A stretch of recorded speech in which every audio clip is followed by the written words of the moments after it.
Welcome to mega 9 TV. అవకాశాల కోసం పరుగులు తీస్తే అవి అంతనంత దూరం వెళ్ళిపోతాయి. అదే వచ్చిన ప్రతి అవకాశాన్ని ఒక వ్యూహం ప్రకారం సద్వినియోగం చేసుకుంటే అది మనల్ని ఒక తిరుగులేని ప్రత్యామ్నాయ శక్తిగా నిలబెడుతుంది. దీన్ని అక్షరాల నిజం చేసి చూపించారు ముఖ్యమంత్రి రేవంత్ రెడ్డి. ఆయన జెడ్పీటీసీగా ప్రస్థానం ప్రారంభించినప్పుడు మంత్రులుగా ఉన్న వాళ్ళు ప్రస్తుతం ఆ కేబినెట్ సహచరులుగా ఉండటం రేవంత్ రెడ్డి తెలంగాణ రాజకీయాల్లో ఏ స్థానంలో ఉన్నారో చెప్పకనే చెబుతుంది. 20 ఏళ్ల రాజకీయ ప్రస్థానం పూర్తి చేసుకున్న రేవంత్ రెడ్డి పొలిటికల్ జర్నీపై స్పెషల్ ఫోకస్.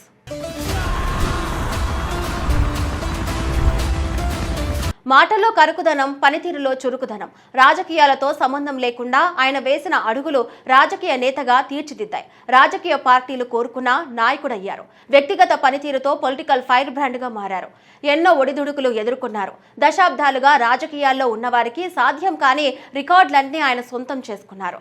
ప్రజాప్రతినిధిగా, రాజకీయ న్యాయనేతగా 20 ఏళ్ల రాజకీయ ప్రస్థానంలో అసాధ్యాలను సుసాధ్యం చేశారు. తెలంగాణ రాజకీయాల్లో చెరగని ముద్ర వేసుకున్నారు. ఇప్పుడు తెలంగాణ ముఖ్యమంత్రిగా ప్రాతినిధ్యం వహిస్తున్న రేవంత్ రెడ్డి రాజకీయ ప్రస్థానం ఎందరికో స్ఫూర్తి.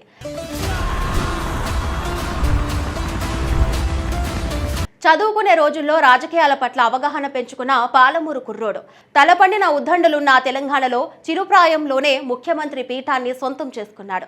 రాజకీయాల్లో కాంగ్రెస్ పార్టీ అంటే గిట్టని బీజేపీ విద్యార్థి విభాగం ఏబీవీపీ నుంచి విద్యార్థి రాజకీయాల నుంచి సీఎం స్థాయికి ఎదిగారు. రాజకీయాల్లో సెన్సేషన్ క్రియేట్ చేశారు.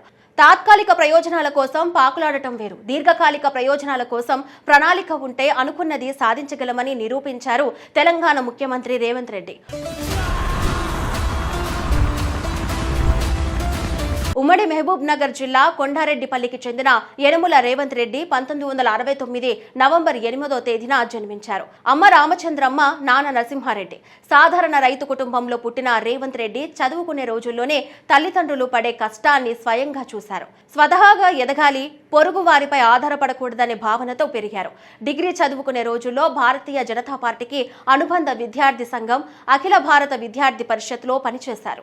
విద్యార్థి నాయకుడిగా నాయకత్వ లక్షణాలను పెంచుకున్నారు.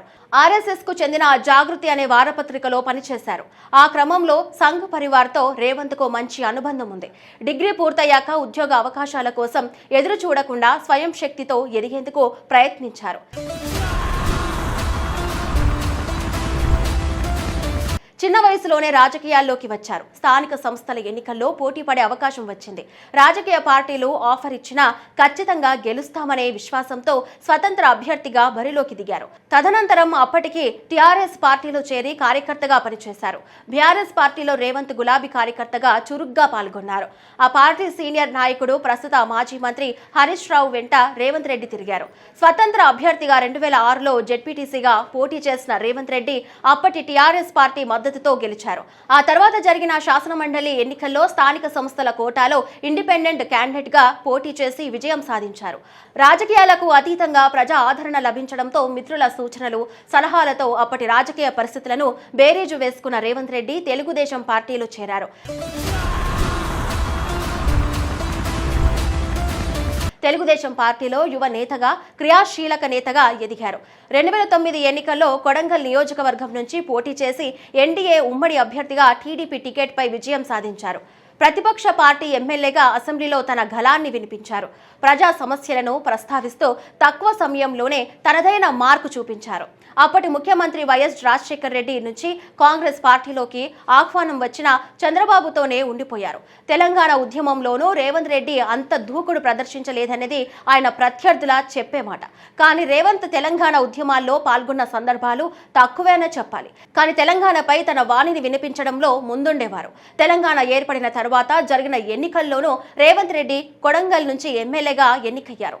ఆ సమయంలోనూ అధికార పక్షాన్ని తనదైన శైలిలో నిలదీయడంతో రేవంత్ రెడ్డి గుర్తింపు పొందారు. తెలుగుదేశం పార్టీ నుంచి కొడంగల్ ఎమ్మెల్యేగా గెలిచారు. ఎమ్మెల్సీ ఓటు విషయంలో ఓటుకు నోటుకు పాల్పడుతూ అడ్డంగా దొరికిపోయారు. ఈ కేసులో అరెస్టు కావడం రేవంత్ జీవితాన్ని కీలక మలుపు తిప్పింది. ఇప్పటికీ ఈ కేసులో కోర్టులో పెండింగ్ లో ఉంది. తెలుగుదేశం పార్టీ ఎమ్మెల్యేలు టీఆర్ఎస్ లో చేరడంతో ఆ పార్టీ బలహీనపడింది. అప్పటికే కేసీఆర్ పై తీవ్ర స్థాయిలో పోరాడుతున్న రేవంత్ రెడ్డి తన లక్ష్యం చేరుకునేందుకు కాంగ్రెస్ పార్టీలో చేరాలని నిర్ణయించుకున్నారు. 2017లో ఢిల్లీలో రాహుల్ గాంధీ సమక్షంలో కాంగ్రెస్ కండువా కప్పుకున్నారు. గ్రూప్ రాజకీయాలు, నాయకత్వ లోపంతో ఉన్న కాంగ్రెస్ పార్టీని గాడిలో పెట్టేందుకు ప్రయత్నించారు.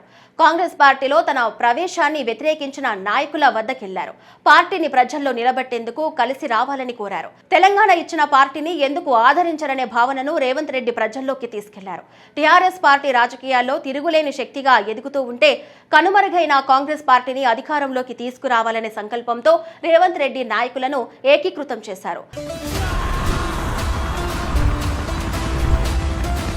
అధికార పక్షాన్ని విమర్శించడంతో తనదైన శైలితో విరుచుకుపడటంతో రేవంత్ రెడ్డిపై ప్రజల్లోనూ క్రేజ్ పెరిగింది. తెలంగాణ గడ్డపై ఉద్యమ నేత కేసీఆర్ ను విమర్శించే స్థాయి ఎవరికీ లేదనుకునే రోజుల్లో కేసీఆర్ కు ధీటైన లీడర్ గా రేవంత్ రెడ్డి గుర్తింపు పొందారు. 2018లో రేవంత్ రెడ్డిని టీపీసీసీ వర్కింగ్ ప్రెసిడెంట్ గా అధిష్టానం నియమించింది. 2018లో తీవ్రంగా పోరాడిన కాంగ్రెస్ పార్టీ తెలుగుదేశంతో పొత్తు కారణంగా అధికారంలోకి రాలేకపోయింది. అసెంబ్లీ ఎన్నికల్లో ఓడిపోయిన 6 నెలల్లోనే దేశంలోనే అతిపెద్దదైన మల్కాజ్గిరి నుంచి కాంగ్రెస్ టికెట్ పై లోక్సభకు ఎన్నికయ్యారు. ఆ తర్వాత 12 మంది కాంగ్రెస్ ఎమ్మెల్యేలు అధికార పార్టీలో చేరారు. దీంతో కాంగ్రెస్ పార్టీ తెలంగాణలో మనుగడ కరువైపోయిందని భావించారు. అయితే రేవంత్ రెడ్డి మాత్రం తన పట్టుదల వీడలేదు. రేవంత్ రెడ్డి కొద్ది కాలంలోనే అగ్రనేతలు సోనియా, రాహుల్, ప్రియాంక గాంధీకి విశ్వాసం పొందారు. తెలంగాణలో 21 రోజుల పాటు సాగిన రాహుల్ గాంధీ చేపట్టిన భారత్ జోడో యాత్రను విజయవంతం చేయడంలో రేవంత్ కీలక పాత్ర పోషించారు. భారత్ జోడో యాత్రలో రేవంత్ రెడ్డి వ్యూహాత్మక అడుగులు తన రాజకీయ ఎదుగుదలకు ఊతమిచ్చాయి. మహబూబ్ నగర్ జిల్లాలోని కృష్ణా వద్ద ప్రారంభమైన పాదయాత్ర నిజామాబాద్ జిల్లా వద్నూర్లో ముగిసే వరకు రేవంత్ రెడ్డి బాధ్యతాయుతంగా ప్రోత్సహించారు.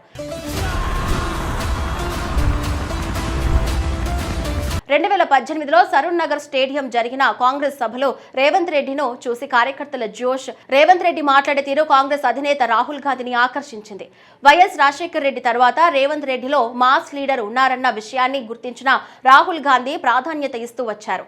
అప్పటి నుంచి రేవంత్ ను ప్రోత్సహించారు. కాంగ్రెస్ పార్టీలో రేవంత్ రెడ్డి దూకుడు, ఉత్సాహం, పట్టుదల, పోరాట స్ఫూర్తితో అధిష్టానం నుంచి మార్కులు కొట్టేశారు. దీంతో కాంగ్రెస్ పార్టీలో తలపడిన ఉద్దండులున్న రేవంత్ రెడ్డి పార్టీ పగ్గాలు అందించారు. పీసీసీ చీఫ్ గా ప్రకటించే విషయంలో అధిష్టానం కీలక నిర్ణయం తీసుకుంది. ఆ నిర్ణయం తెలంగాణలో కాంగ్రెస్ పార్టీకి అంతకంటే ఎక్కువ ప్లస్ అయ్యింది. తెలంగాణలో కాంగ్రెస్ పార్టీని అధికారంలోకి తెస్తామని అధిష్టానానికి మాటిచ్చారు. అక్కడి నుంచి వెనుదిరిగి చూసుకోలేదు. కాంగ్రెస్ పార్టీకి అన్ని తానై వ్యవహరించారు. కాంగ్రెస్ పార్టీకి పెద్ద దిక్కుగా మారి పాదయాత్ర చేపట్టారు. ప్రజలతో మమేకమయ్యారు. తెలంగాణ రాజకీయాల్లో దాదాపు కనుమరుగై పోయిందనుకున్న కాంగ్రెస్ పార్టీని వ్యూహాత్మకంగా వ్యవహరించి విజయ తీరాలకు చేర్చారు. 2023 డిసెంబర్లో జరిగిన ఎన్నికల్లో కాంగ్రెస్ పార్టీ విజయం సాధించింది. ఉద్యమ పార్టీకి అధికారం దూరం చేయడంలో రేవంత్ రెడ్డి పార్టీ కోసం పనిచేశారని భావించిన కాంగ్రెస్ అధిష్టానం ముఖ్యమంత్రి పీఠాన్ని అప్పగించింది. 2023 డిసెంబర్ 7న తెలంగాణ రెండో ముఖ్యమంత్రిగా రేవంత్ రెడ్డి ప్రమాణ స్వీకారం చేశారు.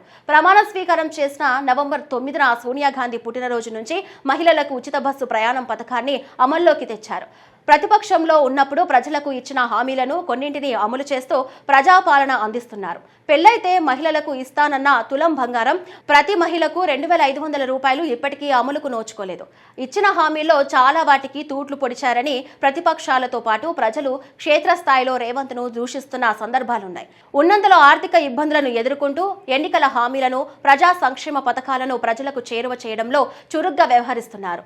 పాలనా సంస్కరణలతో ప్రభుత్వ యంత్రాంగాన్ని పరుగులు పెట్టిస్తున్నారు.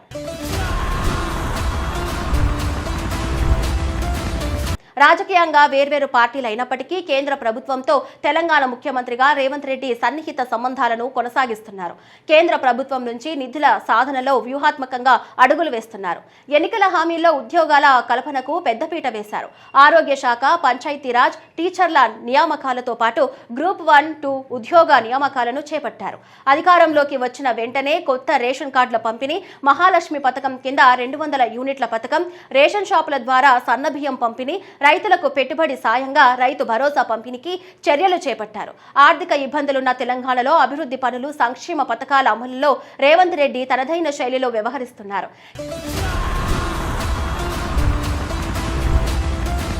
ఎన్నికల హామీల్లో భాగంగా రేవంత్ రెడ్డి ఇందిరమ్మ ఇండ్లు 1 కోటి మంది మహిళలకు కోటీశ్వరులుగా తీర్చిదిద్దేందుకు కసరత్తు చేస్తున్నారు. విద్యారంగంలోనూ మార్పులు తీసుకొచ్చారు. తెలంగాణ వ్యాప్తంగా ప్రాథమిక విద్యా బోధనలో మార్పులు తీసుకురావాలనే ప్రయత్నం చేస్తున్నారు.